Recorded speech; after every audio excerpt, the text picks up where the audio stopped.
sama Cak Selentem. Iya. Lah aku Wis sebelahe jarene. sebelah endi to? Jarene ning nggen Ning cagak telepon. Cagak telepon kae. Enek fotoku cilik. Iya. Lah ngisore tulisane sedot WC.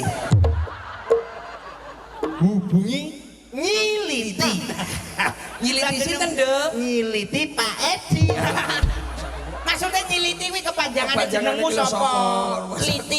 Liti Sapa ana apa kok? Liti? Liti. Sondorek apa sapa? Liti Edi Mulyono.